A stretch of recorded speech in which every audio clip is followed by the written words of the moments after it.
Greetings, y'all. You're not going to hear me do my normal introduction because I'm acting as the host today. Because I'm the one recording the video on my screen. So I'm Mike from MikeGuitarPlayer07. Y'all know who I am. We have Dylan at the Record Spinner, Chris Propfe, Musically Obsessed, Bill over at the Vinylverse, and Mike from Jam on Vinyl here. We got a great video going out for you guys today. I have a bunch of collabs happening on my channel already, so I want to give someone else a chance to post their content on their channel, give them some love, be able to have their channels grow just as much as mine deserves to. So that's how that's going to run. So pretty much what each and every one of us has done is we have chosen 3 bands that we feel are underrepresented or underrepresented. You know what I'm saying. I can't English. So pretty not much a lot of love, right? It's hard. Yeah. That does not, it doesn't get a lot of love in the VCVs in bands, or you don't hear much about them. So we'll each go one at a time. We'll start with me since I'm already talking, and then I guess I'll call on someone, and that person calls on the next person, kind of thing. So, Cool. Sounds good. Let's get this thing started, shall we?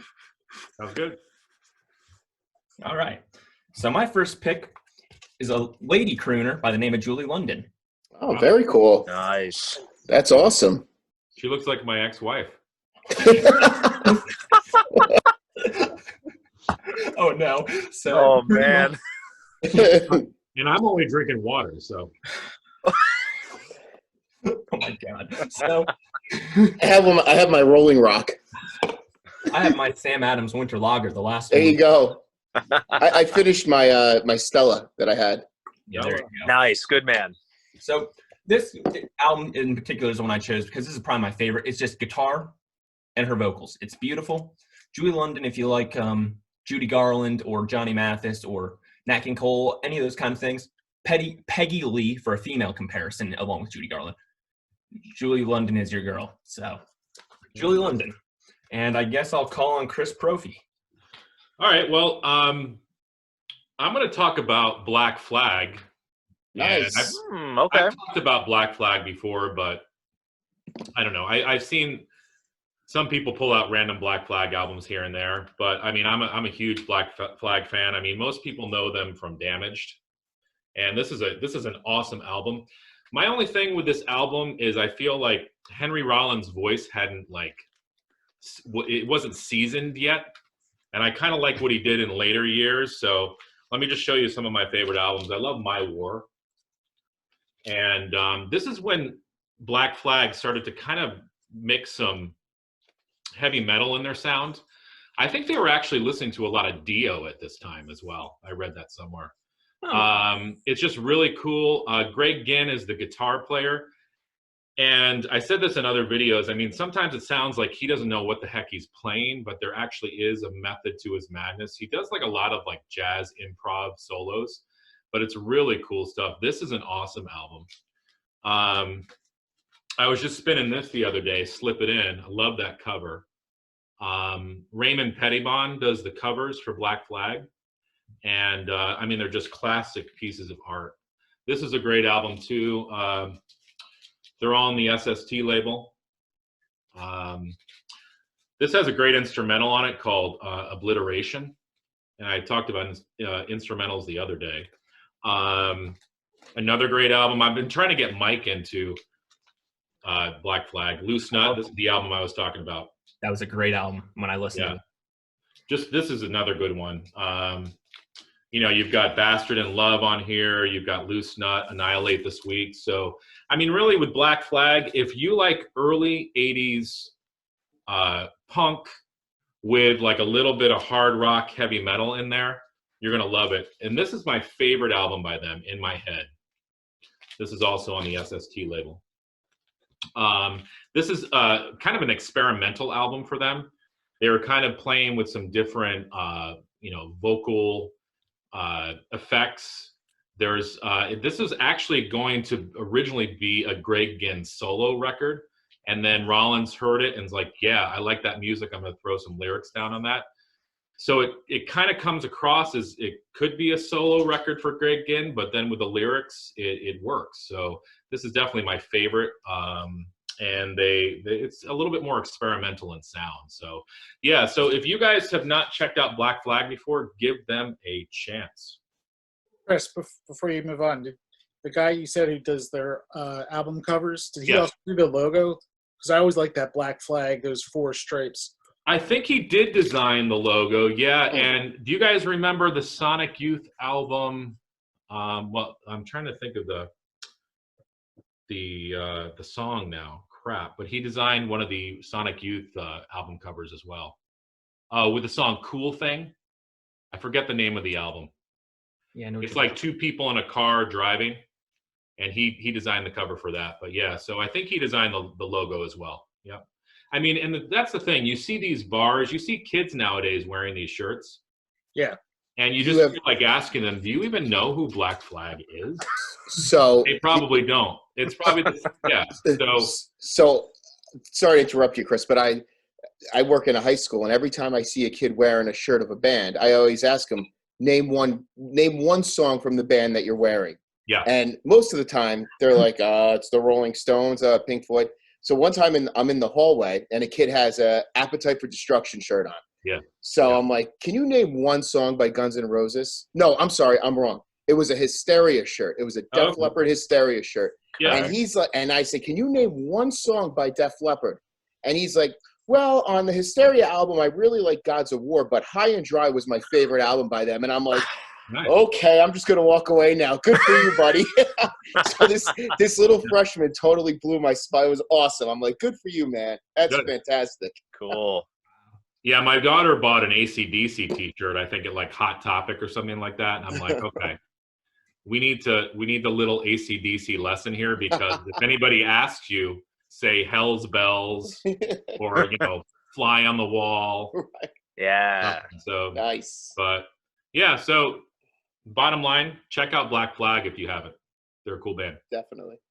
Cool. Who do you call? Am I picking? Yep. Let's go Dylan next.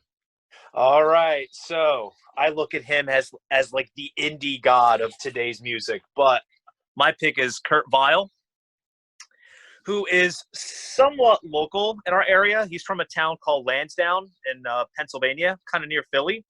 The best way I can describe his work is John Prine mixed with Neil Young with a hint of psychedelia. Sweet. Very Nice. much in that vein. Very droney in places. Like, he likes to jam a little bit on some tracks, extending over like 10 minutes. Personally, like, sometimes it's like, put a cap on it, but like his songwriting is great. Kind of stream of consciousness in some areas, very into guitar loops and whatnot. This is his latest album called Bottle It In, but my favorite record of all time of his, I'll pull it out real quick, is this album. This is Smoke Ring for My Halo. This came out back around 2011. Everything down from the cover just to the songs themselves, it's just perfect.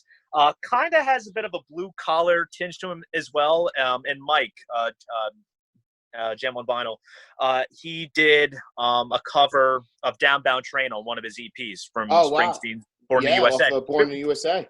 Yeah, very good rendition. Very good. Oh, that's Definitely awesome. worth checking out. I've actually never listened to Kurt Vile before. I got my notepad out. Relatively indie still. He's on the Matador label, which a couple of the other big indie rockers are on that label. But he's definitely good. He did one of the more notable things that he did, real quick, I'll just show it. He did this amazing collaboration album with Courtney Barnett. Mm-hmm. And Courtney is one of my favorite Australian rockers. This is alongside Buckingham Nicks in terms of great female-male rock collaboration albums. Excellent stuff. Well, you said he sounds like John Prine and Neil Young a little bit? Yeah. Or those influences? Yeah, I mean, I like both. Oh, absolutely. Of them, so yeah. I should definitely check him out. Definitely. Awesome. You will not regret it. Yeah, check him out thanks to you, because you always talk about him. Yeah, he is mentioned frequently in some of my videos, so he definitely is one of my favorites. I am going to pick Bill. Bill. I don't think anyone's heard of this band before. Is it Genesis? Genesis? You hear this? Nice. So, the Beach Boys. Everyone talks about this album, right? Right. Pet Sounds. Yeah. I mean, the Beach Boys rarely get mentioned other than Pet Sounds in the VC. And, they just had, especially right around the time of Pet Sounds and after, They had such a string of great albums. And We were this just one- talking about that. What's that? We were just talking about that. Yeah, actually. I came in right, and that's why I said who's talking about the Beach Boys. Sunflower. I think Awesome. this is Oh, that's an amazing album. right up there Awesome album. with Pet Sounds. This came out in 1970. Just a phenomenal album. But I mean, they had a string of great albums. Wild Honey. Yeah. It's my favorite Beach Awesome. Boys record That's there. that's Yeah. up there. Great record. And 2020, 2020, very awesome. underrated. Oh, I love that record. Huge. And of course, like Friends. So I just wish Beach Boys, even the early Beach Boys stuff, great pop songs. They just don't get talked about in the VC. Bill, do you have Love You on vinyl? I don't. Nope. Oh, I love that album. And Dylan, didn't you just say you got Analog Productions Surface? It was Little Deuce Coupe. It's the mono nice. version. Literally, a Discog seller had it for $14 VG Plus. That's Right. awesome. And I'm like, this guy either wants to get rid of it or doesn't know what he has, what the value is. But I'm like, I'll take it. That's fantastic. Yeah. So, I mean, Brian Wilson, incredible songwriter. Wrecking Crew, backing band, just Yep. great stuff. I just put in my queue on Prime to watch what's it, classic albums, and they have a whole thing on Brian Wilson, and I guess it was Pet Sounds, but I just Seems watched it interesting. recently, actually. is it good? Is it worth the watch? Yeah, it's very good. Yeah, nice. There's interviews with like Hal Blaine and Hal Blaine and what's the bass player's name? Carol. Yes, Carol, that's Yeah. it. Carol Yep. Kay. Nice. Carol Check K. out Yep. the documentary too. I think it's called something Dreamer, like Incredible Dreamer or something like that. Okay. Beautiful Dreamer, The Making of Smile. Yeah. Oh, nice. Smile. Yeah. Excellent documentary. Mm-hmm. Forever's my Bill. wedding song off of Sunflower. Nice. Flowers is just Maybe the tremendous. Jesse and the Rippers version in there too. Oh, you went there. Dang it. I actually, full disclosure, need to still hear Sunflower. So Oh, it's awesome. Dennis Wilson wrote the song Forever, which he's another underrated writer. Like I want to get his solo album. Like that is on my want list. Yeah, what's the name of that one again? I forgot the name of it. That's it, Wilson. Yes, Yeah. that's it. Great album. That's funny. We're like, what's the name of Wilson's solo? Wilson. Wilson. So Mike, Jam on Vinyl, you're up. All right, so I'm going to get this out of the way first, but I'm going with, all right, so Folkways, Springsteen, all right, but I'm going with two here that are connected with each other. So first I'm going to go with Pete Seeger. Now, this isn't even a Pete Seeger Folkways. This is a Pete Seeger off of Columbia, and it's a 2-eye mono, but this is called Waist Deep in the Big Muddy. And being the history nerd that I am, this was written about World War II soldiers. And again, you have to be in a certain mood to listen to the Folkways stuff, and it's not like an everyday listen. So I know, there are a couple people in the VC that do talk about Folkways, but I think that it just has such a root in our nation's culture of such diversity that it needs to be talked about more. Now, connected with that, I have a cassette. Here you go, Mike, guitar player. All right, you just had that video on cassettes. But this is Bruce Springsteen, Lucky Town. And Lucky Town and Human Touch came out like right when he broke up with the E Street Band. So he breaks up with the E Street Band like 89, and this comes out in 92-ish, I guess. But this album, when I was always into Springsteen, I get the feeling that there's some people you either love them or you hate them. There's no I could listen to a couple of his songs. Like a lot of people are just like, no, he sounds like he's trying to go to the bathroom. Okay, when he's like growling his voice, or you love him. And growing up in New Jersey and everything else, like I was born with him. But this album, I didn't get appreciation to this album till like this year. And, I always turned off like these albums because they weren't the E Street Band sound. They didn't have that like down the shore ambiance to it. But then I heard the song Big Muddy on here, and he pays homage to Pete Seeger waist deep in the Big Money because he uses the lyric from it. So it's kind of cool. And then I heard Warren Haynes do a cover of it. So it allows for creativity in the song of really getting to a more bluesy atmosphere, jammy atmosphere to it. So, and I just feel like these two albums, Lucky Town, Human Touch, need to be out there more, need to get a second listen for, I've been listening to Springsteen my whole life and I totally blew these two albums off, but listen to this, I got a new appreciation for that solo stuff. One of my favorite Springsteen albums, I'd love to know your thoughts on it too, is The Ghost of Tom Joad. You know what? Like, that was another album. Like, I was like a bitter Springsteen fan in the 90s. Yeah. Like I was just like, I was in high school, so I was like, just like, I'm not listening to him. It doesn't sound right. But then as I grew older, like the song Galveston Bay is like an amazing song about like Vietnamese refugees coming and trying to live in the United States after the Vietnam War. And then The Ghost of Tom Joad, the first time I ever heard that song, I didn't even hear the Springsteen version because at that point I was in high school and I was a big Rage Against the Machine fan, and I heard their version of it and I absolutely loved it. Yeah. And then listening to it, like I think he comes back on a real folky roots in that album, especially with the lyrics of it.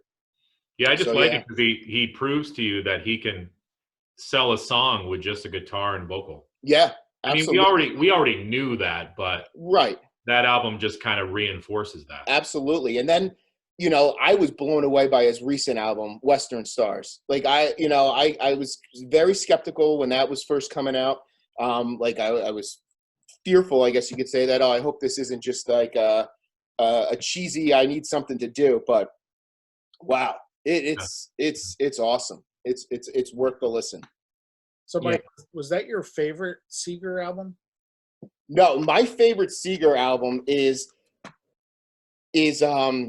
it's like there's volumes 1, 2, and 3 of it, and that's on the Folkways label, and that has a collection of all of his. It's like almost like a greatest hits of Pete Seeger. But like when Springsteen even when he did the Seeger sessions, that's what started my love for Pete Seeger, and then listen to the originals of it. Like when Pete Seeger has done like the Erie Canal song, and like all of those like different just like old early 20th century folk songs, and then reading more about Pete Seeger and what he's done for, Chris, up by you, like the Hudson Valley, like, on the Hudson River, like, community watch of protecting the natural resources. Just, it's really incredible stuff. Really he would go out on the boat called the Clearwater and do concerts out there. I never got a chance to see it, but yep. I even have one of his folkways, like he's a part of the community and culture and climate. Yep. Yeah, absolutely. But then like he even had like his instructional records are great. Like learn how to play the 5-string banjo. And it's like really like you have like this, like it's like a grandpa like sitting with you on a rocking chair teaching you how to play the banjo, which is pretty neat. Cool. So I guess we're bringing it around back to me. And then I guess we could go in that same order. All right, so cool. So my next choice would be the Commodores. Oh, interesting. One of my favorite disco groups, and I'm trying to get more culture with the African American type music anyway, and disco is a great place to go. And this is my favorite Commodores album. I mean, Lionel Richie is freaking fantastic, and I never, and I mean never, get sick of the song Sweet Love, which is the hit off this album. I swear, every time I listen to this album, I must play Sweet Love 2 or 3, 4 times before I end up going to side 2, because that is the last song on this side, because it's that damn good. It's a long tune too, but it's freaking cool. And then you got the group behind there. It's Commodores. People know who they are. I mean, Steve Carlson, I'm sure, would be very familiar with them. Because that's just the kind of stuff he loves just as much as I do. I do have a soft spot for disco, no matter how cheesy it is. I don't care. But the Commodores, everybody knows Brick House, but they're so much better than that. So you know. So That's cool. Awesome. Cool. Nice. And what's crazy about disco is everybody had a disco song. Kiss had a disco song. The Grateful Dead had a disco song. Yeah. Yeah, there you go. That's one of my favorite Kiss albums. That, you know what? And I'm giving love to Unmasked as well. I love Unmasked. Yeah, I love Unmasked too. It's good. I mean, definite, change in direction, kind of drifting towards more of a kiddie kind of crowd. But hey, Yep. good songs. Absolutely. Well, I'm a kid at heart, so whatever. Hear you, man.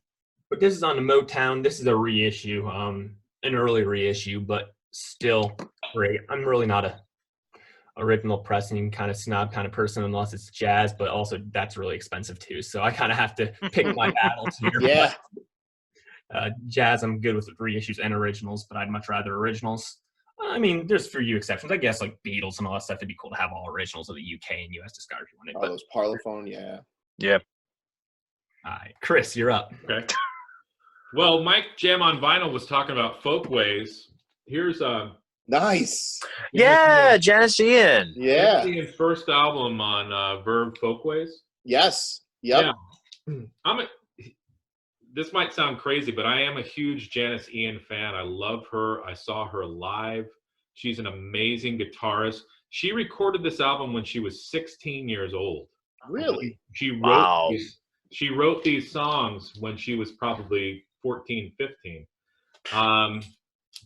And this album is her first album, and it contains the hit Society's Child, which was a huge song for her, but it was controversial because it talked about an interracial relationship.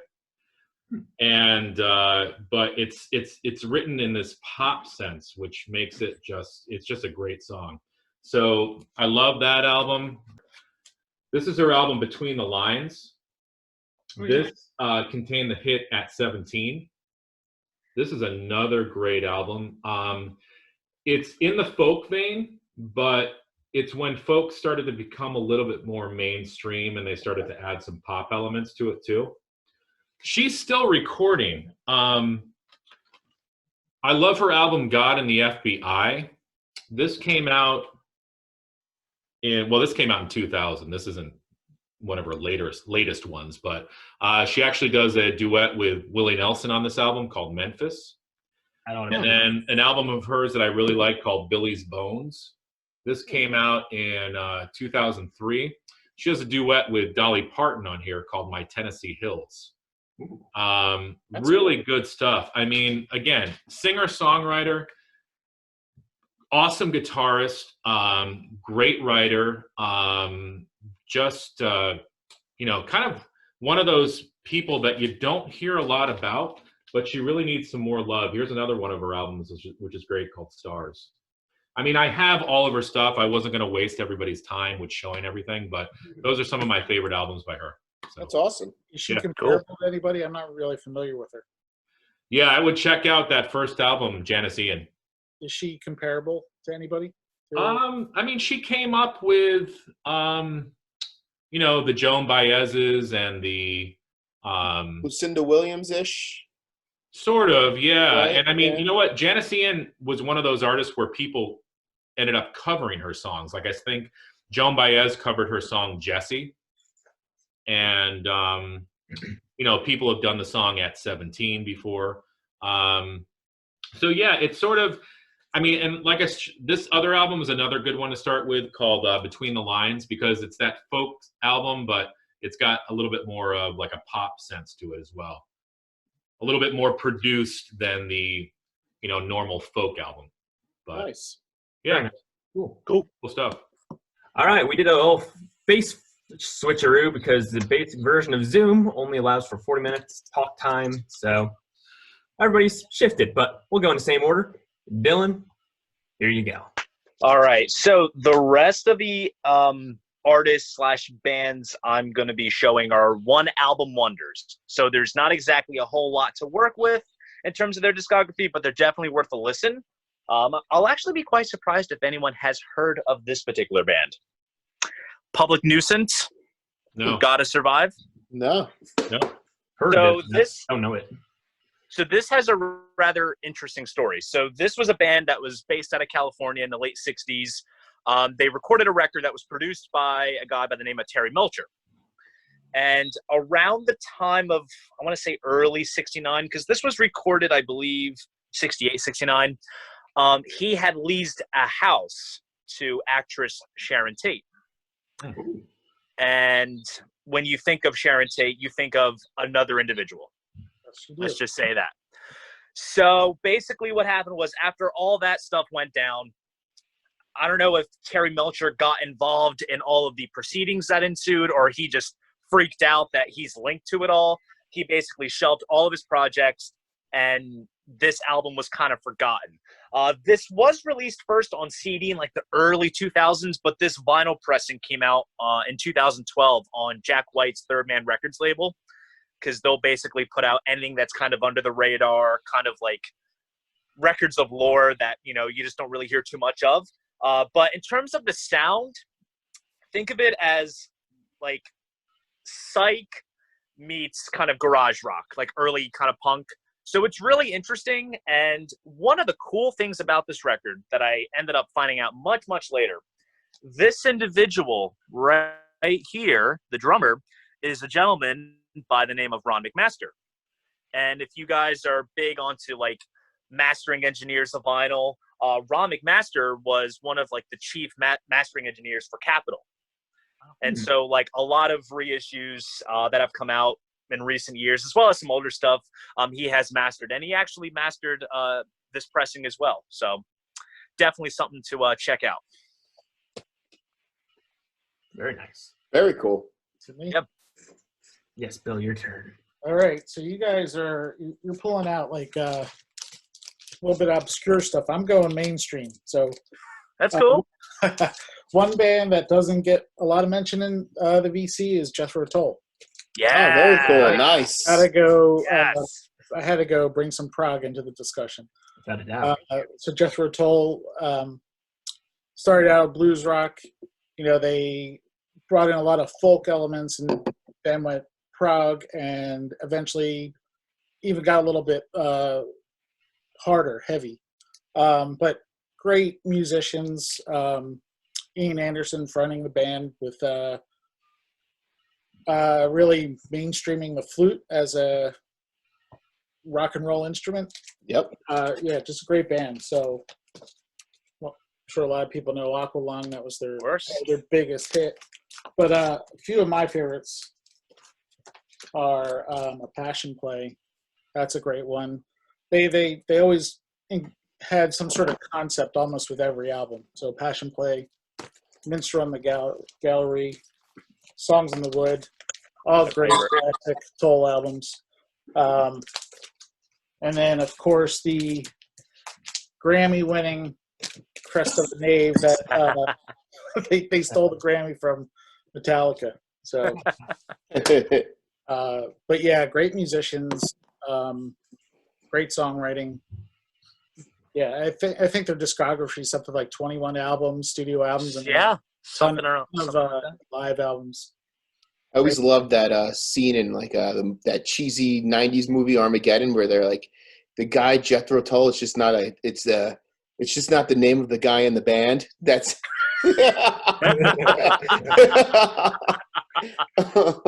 I must say, I love Jethro Tull. I'm still delving into their discography. I know the big things like Thick as a Brick, Aqualung, Songs from the Wood, Stormwatch. That's about it. I like Stormwatch. It's great. Stormwatch is my favorite of them so far. Stormwatch is. Can you guys hear me all right? Because I think I lost connection there for a second. Yeah, you're good. Yeah, you hear your connection, but yeah. So Stormwatch, yeah, great album. I actually got this as VCLT from. Do you guys know Michael P. Dawson? Yeah. No. Yeah. No. I know the name. He sent me this a while That's back. awesome. Yeah. I would say probably my favorite is Songs from the Wood, and my dad is a huge Jethro Tull fan. He saw them as early as the War Child tour. Wow. And it was at the Spectrum in Philly, and he rushed to the stage and he actually touched Ian Anderson's boot. Nice. Shout out Always to shares the that story. War Child is the one with skating, right? Yes. Bungle in the Jungle, Okay. Backdoor Angels, all that stuff. Passion Play is another crazy one. Yeah, that's nuts. Yeah, it's all over the place. I don't know if you guys. I don't hear them mentioned much in the VC. So. No, I don't. No. Not really. I'm not very. I don't really know their catalog too well. I need to get more into them. I know their hits, but that's about it. Yeah, they're really different band, but really good. Yeah, they're awesome. Awesome. Good stuff. Oh, your turn, Mike. I'm up. Yeah. I'm up. Okay, so I'm going a little mainstream here as well, but I'm going with the band. Nice. Okay. You know, like I just feel like for such a influential band that they're not spoke about a lot in the vinyl community. I feel like a lot before the band and a lot after the band is spoken, but the band is like almost like a transitional musical element all in themselves. Plus the fact I'm just a huge Levon Helm fan. I really am. I think he is just first of all, he's a singing drummer. So Bill, you could you could appreciate that there with our boy Phil. You know, and this is my favorite album. This is their second album, self-titled album. And this pressing is actually, I love this, like, that neon capital label that they had on here. But this has The Night They Drove Old Dixie Down, which is my favorite song. Fantastic. You know, it just tells a story. Yes, there you go. Awesome. I brought out a couple. You know, this is like a reissue. I would love to have this original, but then I just got this. I just got the Last Waltz, which this is just. I was lucky enough to see Warren Haynes again. He did a tribute Last Waltz, and it was him. It was Michael McDonald, and who, like, when I think of Michael McDonald, I just think of like yacht rock, like cheesy Doobie Brothers stuff going on there, you know. But he was awesome. And he was bouncing on the piano and just killed it. And then John Medeski was on organ from Medeski, Martin, and Wood, and he crushed it too. But my buddy gave me this. So I had an early pressing of it, but this is a record store day pressing of it, which was awesome. So I gave my copy to my brother-in-law who just got into vinyl. But we saw them at the it used to be called the Westbury Music Fair on Long Island. I don't know what it's called now. But it was an unbelievable show. But I think the band is like that transitional band because, you know, I think Eric Clapton said it where they said that's when rock and roll kind of matured. It was coming out of that psychedelic age. You know, they started off with like backing with Ronnie Hawkins and then backing with Dylan and then coming into their own in the late 60s. I think the second album came out in 69. But just their musicianship, their folkiness, and I think Robbie Robertson is just unbelievable. I got another appreciation from them when I saw the documentary Rumble, Indians Who Rocked the World. It was a PBS special on the influence of Native Americans in rock and roll. And it's like people you didn't even think about and how they had their, and then like where like the blues came from and all this stuff. But he was big into it. And I just like their rootsy feel to it, kind of like folky, but then kind of like, even the way their drum kit sounds, it's not tight, it's not crisp, it's very like loose. Their tuning is very loose, and it kind of meshes together very well. So I'm going with the band here. Great choice. You know, I don't know. I for such an influential band, I don't think a lot of people talk about them a lot, myself included. And I'm a huge fan of them. So yeah, I kind of put like the band and Bread both in the same kind of category. I love Bread. Bread is awesome. Bread is awesome. Bread with a little butter. Mm. Oh yeah. Maybe get crazy with some avocado. You know, Bill, you just reminded me of something really funny that my grandfather told me when I first was introduced to the band Meatloaf, because I discovered the band Meatloaf's Bad Outta Hell album. Got on CD because, for those who don't know who's watching, all three of us are from the tri-state area of New York, New Jersey, and Pennsylvania. So we have a grocery store called ShopRite. Yes. So ShopRite. Now, there was a time where ShopRite sold CDs, so I bought Meatloaf's Bad Outta Hell special edition on CD from ShopRite. So you bought a Meatloaf at ShopRite. Yeah. Was Clever. it during their can sale? I wish. But so pretty much I knew my grandfather had Meatloaf's Bad Out of Hell 2 on CD. So me being the late middle school, early high school wise guy kind of thing, being like, oh, I know what he knows it, but I'm going to ask him anyway. I asked him, my grandfather, I was like, you know the band Meatloaf? He's like, I usually like my meatloaf with extra mustard. And I said, no, the band. He's like, oh, I know what you meant, but I wanted to be a wise guy right back because I know you know how to do it. You know what's funny? You know what's funny? Like my local record shop has a Bon Jovi New Jersey album, and like, listen, Bon Jovi is like, okay, I'm down at the shore and I'm in Manasquan when I'm like 22, and like everybody's like, you know, singing "Living on a Prayer" at like 2:00 in the morning. But he has the album New Jersey in the shrink, and it has a Pathmark sticker on it. What? So, yes. So like once we're out of like the apocalypse, I told him, I'm like, I'm coming down to the shop and I want Pathmark Bon Jovi New Jersey, because you don't get any more New Jersey than that, than having a Bon Jovi album with Pathmark on the shrink wrap.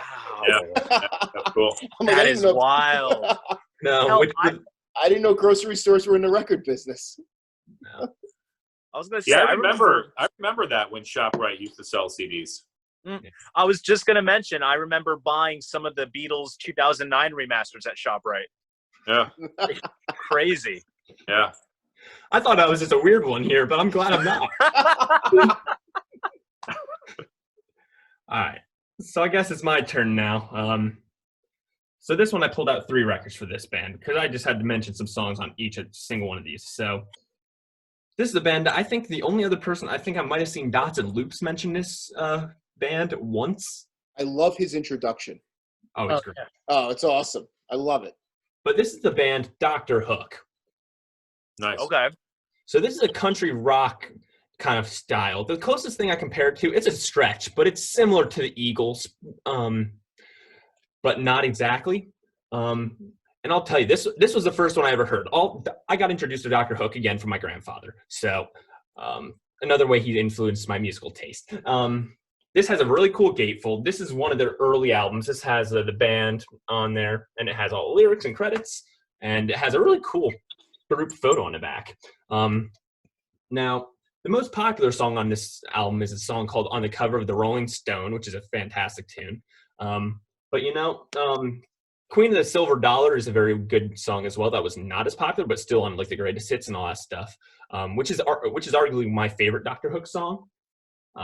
There's 2 other greats called Carry Me Carry and Get My Rocks Off, which are both really fun. I feel like this could have played in a pub, like this entire album, a pub, like in a bar, like back in the day. And then another one, right? And you know, it's not politically correct in today's day and age. It probably really wasn't back in the day either. The song Freaker's Ball, which is really good too. If you're easily offended, don't bother. But I mean, it's fun.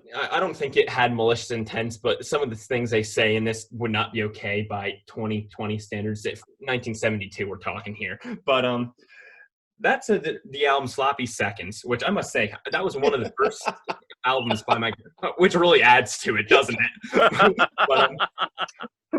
But what makes it worse is I can't even say the title of the name of this song I'm going to say because of there's some female viewers who watch, and I don't want to offend anybody. But oh my God. There's a reissue of the CD that they did, and they had a bonus track on it, which I read the CD and I was like, okay, I don't know what that song's going to be about. Kind of threw me off. So I was driving back when my CD player in my truck worked, and that song came out, and I was listening to this with my mom because of the fact that this was one of her childhood albums. She remembers her dad playing this all the time. So I was just like, yeah, we'll listen to this together. That bonus song comes on, and me and her both look at each other like, what the heck? Look it up on Wikipedia so you know what I mean. But that was one of the first albums I bought from my grandfather's collection on CD because of how much I enjoyed it. Next in the realm of Dr. Hook is an album called Making Love and Music. The title track. I think most people know that song, and if they don't know it, if they hear it, they look it up, they'll recognize it. They'll know right away, sure. Yeah, I think that's the biggest song on this album, but this album is fantastic too. I've never heard a bad Dr. Hook album, let's put it that way. So of course, it's my opinion, but. And then this is an album called Pleasure and Pain. This is the last one I'll show. I have one other one on record, but, you know, I don't want to take up everybody's time. We don't want it to be a 3-year video. But this has a song called When You're in Love with a Beautiful Woman, which was a ballady type song that they did, soft rock ballad kind of thing. Not what you usually hear from Dr. Hook, but it was very good still. And, you know, people talk about a lot of country rock groups, as I said, like the Eagles, and there's others that I'm drawing a blank with at the moment. But, you know, these guys are killer. So I just thought it'd be cool. And that's a cool band shot, like of a bunch of live footage. So 7 guys in the band, huh? Yeah. And unfortunately, I don't know about the rest of the band members, but this is kind of creepy. We lost Ray Sawyer the day before we lost my grandfather, which was kind of interesting because this was one of the first albums or first bands from the record collection that I didn't know from my grandfather's collection. So I thought that was kind of an odd coincidence, but. That is. But on a lighter topic, Chris, your turn. Well, I did not buy these from ShopRite, but I want to talk about Iron Butterfly. Yes. Now, okay, so here's the thing with Iron Butterfly. Everybody knows In-A-Gadda-Da-Vida, and that's a great song, but they are so much more than In-A-Gadda-Da-Vida. This is their first album called Heavy, which came out in '68, and I feel what sets Iron Butterfly apart is their vocalist, Doug Ingle. He also plays the church organ, and it just gives them a unique sound. Real cool, you know, acid rock, hard rock, psych, some sort of this is like pre-heavy metal. These guys have to be mentioned with Deep Purple and Blue Cheer and all those bands. And the song I'm going to point to you on the first album is the last song called the Iron Butterfly Theme. Listen to that. If that doesn't scream early heavy metal, I don't know what awesome. This album is awesome. The next album that came out by them, of course, was In-A-Gadda-Da-Vida. I wanted to show you the vinyl on this. Oh, that's awesome. Copy too. Yeah. This album is great. Of course, you've got In-A-Gadda-Da-Vida, which takes up all of side 2. It's over 17 minutes long. But they've got some real trippy type songs in here, a song called Flowers and Beads, and it's just a really, really cool album.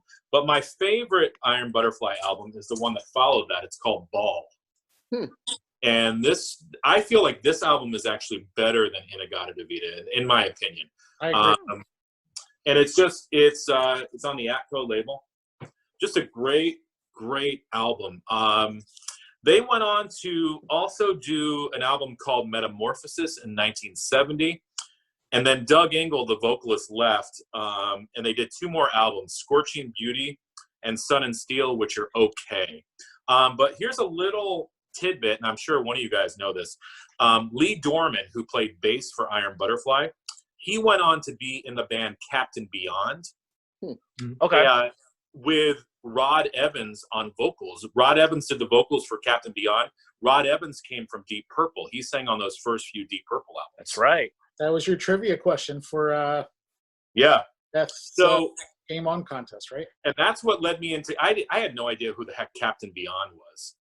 But then I followed the path, and I'm like, wait a second, they have some members from Deep Purple, some members from Iron Butterfly. Captain Beyond, they're another one. I guess I could have mentioned them tonight too. They're a great band as well. So, you know what? I just want to give some Iron Butterfly love. I know people mention In-A-Gadda-Da-Vida, but there's so much more to that band. That era of hard rock is just unbelievable. Like speaking about Deep Purple, like I think Ian Pace is one of the most underrated drummers. I agree. Absolutely. Out there, Hands down.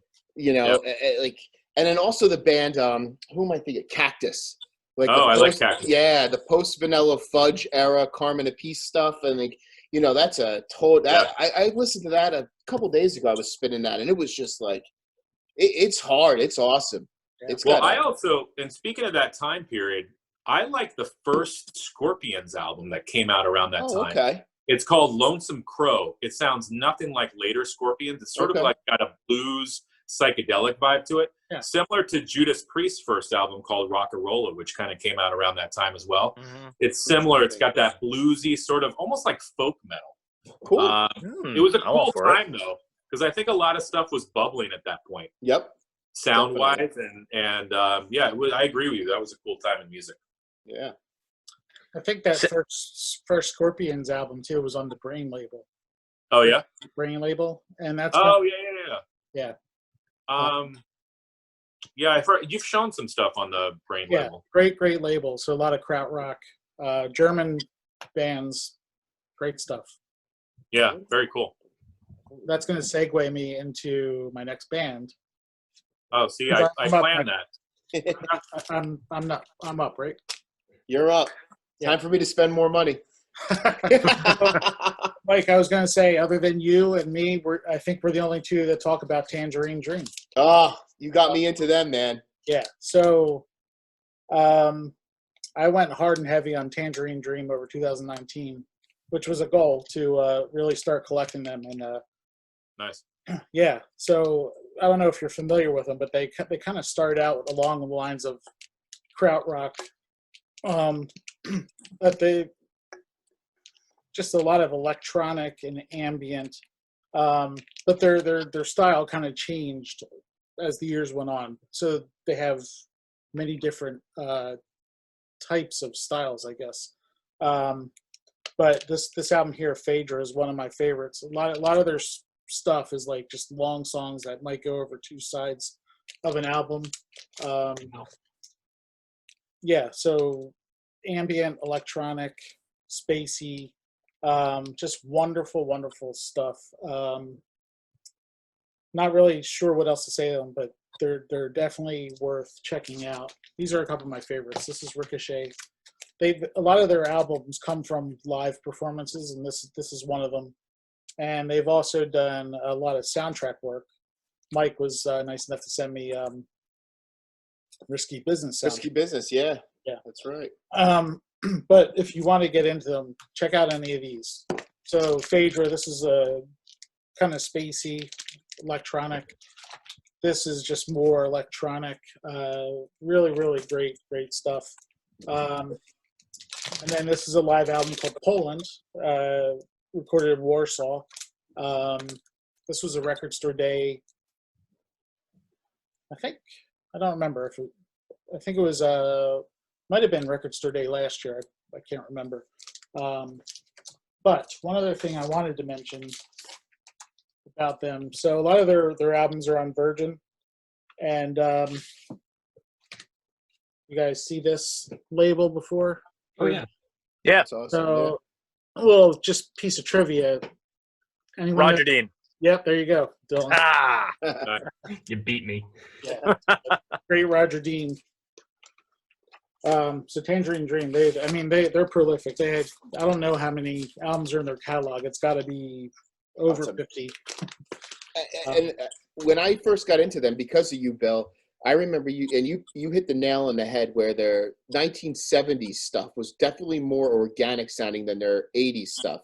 Yeah. But still, it's like they're so ambient and so out there that it's got such a cool vibe to it that it's great in the background, but then you could put the cans on and sit in a recliner and really absorb it. So you could use it, and it's a multifaceted genre of music there with them.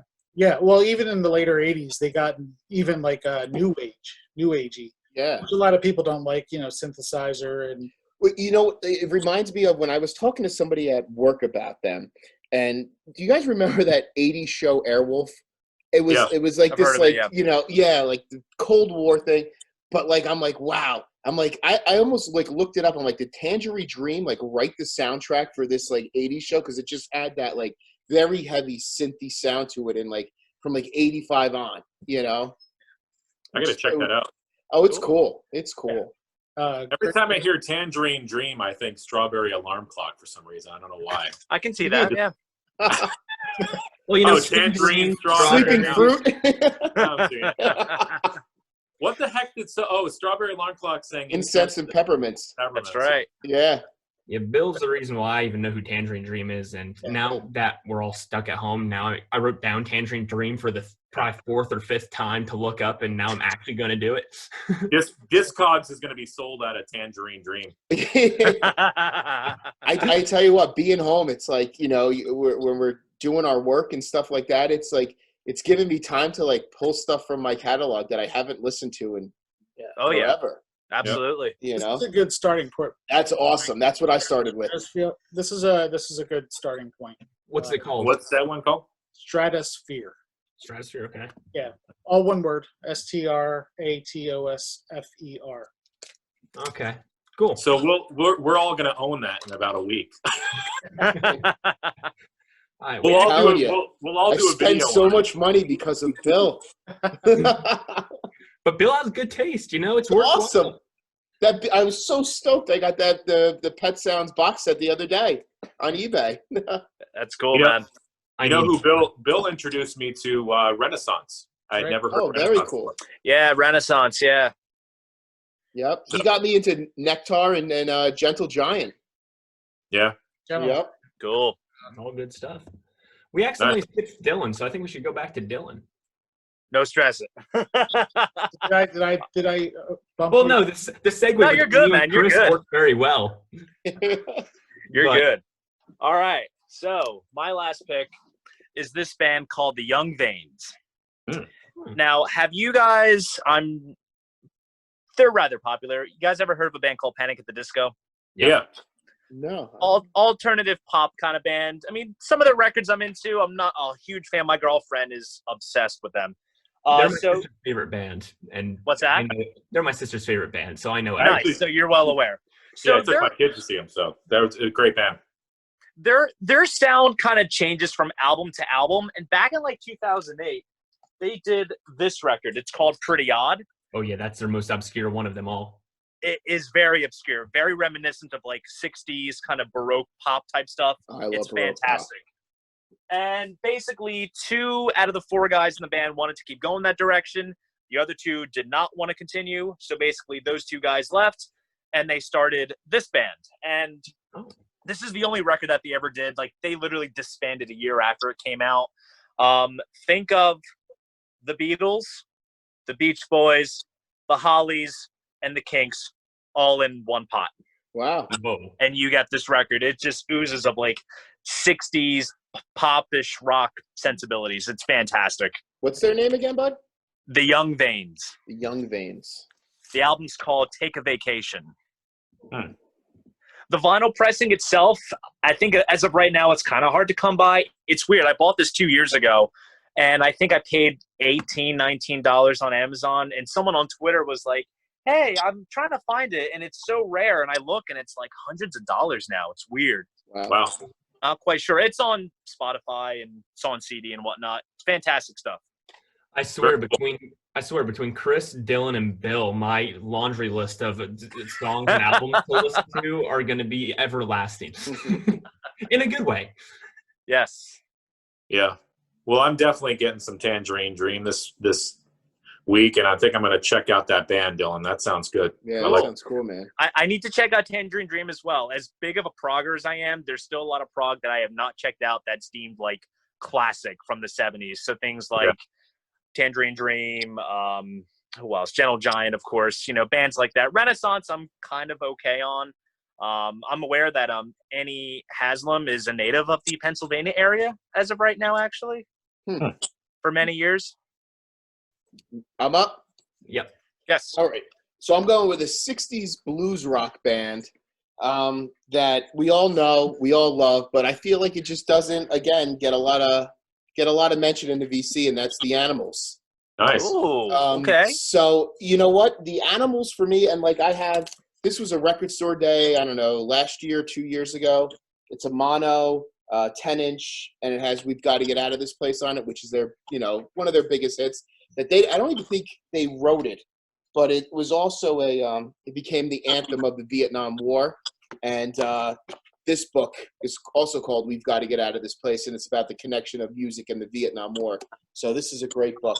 But with the Animals, like Eric Burden's, like just that voice, like his voice, that gritty, stealthy blues voice mixed with that fat growly Hammond organ. You know, I feel like it's very soulful.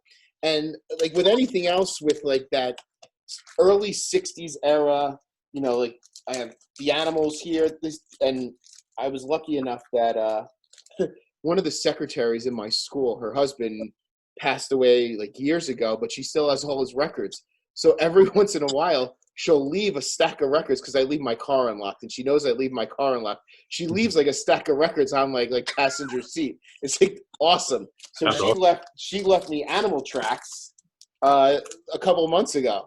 So and I'm like, cool. I'm like, this is a mono copy. This is awesome. But like, you know, like with the Beatles and the Kinks and the Rolling Stones of the early 60s, like it's hard to figure out like which tracks are on the US pressings versus which tracks are on UK pressings. You know, it's all, you know, humble jumbled there, but you know, there's something about the Animals that's besides being just great bluesy rock music of that era, you know, along the lines with the Stones and you know, all that, it's got a nostalgia purpose to me. You know, what do you got there, Bill? That looks awesome. I can't say. Oh, yeah. Oh, nice. This has Sky Pilot on it. Great album. That's awesome. That's awesome. And it just like the Animals have a nostalgia to me because I remember listening to them. Like my dad would always play them in his like 1984 Bronco, like on a tape that he had, and it was just you know, House of the Rising Sun, We Got to Get Out of This Place, you know, all their hits. But I just feel like for a very important band in musical history that they're kind of like overlooked at times because of, you know, the era of like the Rolling Stones and the Beatles and the Kinks coming out during that era. Yeah. I agree. So, yeah. Cool. That's cool. Yeah, I'll have to check out some more. Like I know, you know, the hits, but I want to check out some more of the deeper cuts. The deep tracks. Yeah, I've been wanting to do the same. You know, and it's just like I to be honest with you, I couldn't even name like the deeper tracks, but like it's just great to listen to. Yeah. You know, like I don't listen to them enough to like know all the deep track cuts, but it's something that I need to do more of. And I was gonna go with Government Mule, and then I'm like, I'm gonna switch to the Animals. And good choice. Nice. Yes, you're the Government Mule connoisseur. Yeah. I love Government Mule. I've seen them like, you know, pick it 20, 25 times. And, wow. You know, I mean, they play in New York City like every other day, it seems like. But, you know, you talk about another bluesy rock band. I pulled, you know, I pulled out like 2 albums by Mule because I feel like they're so diverse. And to be honest with you, I like their covers more than I like their originals to some extent. But Dylan, you'll like this. This was a Dark Side of the Mule. I was just going to mention that. Oh, yeah. This is fantastic. I saw them at the PNC Bank Art Center. I guess it was 2 summers ago. Okay. And just a great album. But then you'll cool. go, yeah, and then they'll play with like John Scofield and do Sko Mule. So then you're going to a jazz guitarist. So oh wow, you know, they're all over the place. They're awesome. all over the place. And Warren Haynes is like, he's my favorite guitarist, but you know, just another band that I feel like needs to get a little bit more love. But yeah, Dylan, you would really dig Dark Side of the Mule. I remember seeing it because I work at an FYE, and I remember seeing it when it first came out, and I'm like, oh, that's interesting. I looked at the track list. I'm like, yeah, it's all Floyd stuff. Right. But definitely, Government Mule is a band I've never really approached. There's just a lot of music in general that I'm still getting my way to, both in terms of old classics and a lot of the newer kind of indie underground stuff. So my laundry pile is huge as well, just like Mike's. Yeah, it's enormous. It's never ending. It's never ending. Yeah, that's like true. I'm saying in our text, I'm like, all right, I'm going to stop now. Like, yeah, right. And I'm justifying it. I'm like, oh, I'm trying to keep local businesses afloat during this time of crisis. Like, meanwhile, I'm bankrupting myself. Like rolling quarters when I'm doing laundry. I'm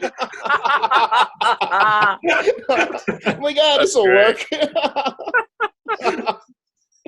Oh, man. Yeah, I need a Jimi Hendrix mono. There you go. Hey, but it wouldn't be Jam on vinyl if it wasn't for mono. Oh, I love the vinyl record sound, not the disease. Yes. Oh, that's great. All right. So does anybody have any last things they want to say before we wrap up? Oh, this was fun. This a was good time. fun. Once this quarantine thing is over, we need to do this meetup. Yes. Yes. Yeah. We need to. Absolutely. Originally, we were going to do this thing in early in April, and then the Rona just decided to kind of mess things up. But hopefully, once this whole thing is lifted, we'll definitely meet up and have some brews, talk some music and such. That'd be awesome. Chris, Awesome. can you come down to Princeton? Definitely, yeah. You know, I've been to the Princeton Record Exchange once. I'd like to get back there though. That's where we're gonna meet. Yeah. Oh, sweet. Okay. Yeah, just let me know, and I'll totally be there. Cool. That's awesome. Yeah, yeah, Chris, what are you, about 2 hours from there? 2.5? yeah. About that. Yeah. Yeah. All right. But yeah. So thank you guys for. Yeah, thank Including you. This me. was Yes, great. thank you. Yes, I thank appreciate everybody. it. Everybody, it was great. I loved this. We all had a Maybe good we collab could, stuff maybe was we fun. could do this like once a month, maybe, get together. Yeah. I'm all for it. Let's do it. I'm down. I'm down. So whoever ends up getting this video on their profile will link all the links below to everybody so they can share the love. And we all thank you for watching and hope you enjoyed, and we'll all see you in the next vinyl record video. That's right. Catch you guys Yeah. later. Good night, Be well. All right.